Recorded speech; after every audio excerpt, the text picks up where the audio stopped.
Now, we've been decoding the G20 throughout the day on NDTV, and of course, India has been taking forward several key points. Firstly, of course, we've been talking about what happened at the G20 under India's presidency.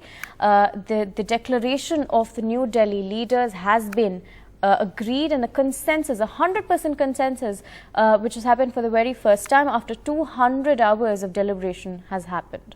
Now, if you take a look at what exactly was spoken about in this particular declaration, we can take a look at how women were kept. Women-led development was one of the major things that was spoken about. Climate change was also one of the major things spoken about. Now, DPI, that is of course talking about public infrastructure, digital public infrastructure, was another major inclusion. Now, also talking about Sri Lanka's debt plan and Namibia's debt plan, how India can come forward and help those countries. Now, India also launched connectivity focuses when it came to Europe, and also voiced together the concerns of the global south. Now, the agenda for 2023 was sustainable development and to achieve it within the next 7 years.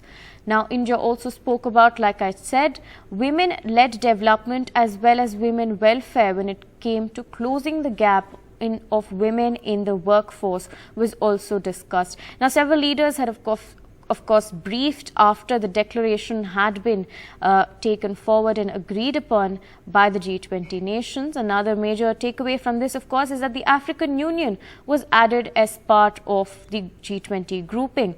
Now, that was done, of course, as India takes forward and champions the cause of the African Union being included as part of this. Now, Prime Minister Modi, of course, says that this is the Sabka Vikas, Sabka Saath mantra that has been taken forward in the G20 as well. Now, of course, there were several other focus areas when it came to the G20 and the declaration. Sustainable development, as well as, interestingly, green declaration also became part of it, which included the implementation of alternative fuels such as green hydrogen.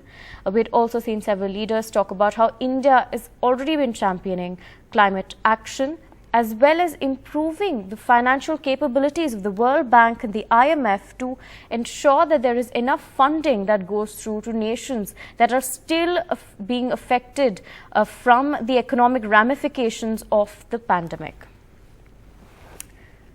Let's in fact listen in to what leaders had to say after the declaration was accepted. हमारी teams के hard work से और आप सभी के सहयोग से नई Delhi G20 leaders summit declaration पर सहमति बनी है। मेरा प्रस्ताव है कि इस लीडर्स डिक्लेरेशन को भी एडॉप्ट किया जाए। मैं इस डिक्लेरेशन को एडॉप्ट करने की घोषणा करता हूं।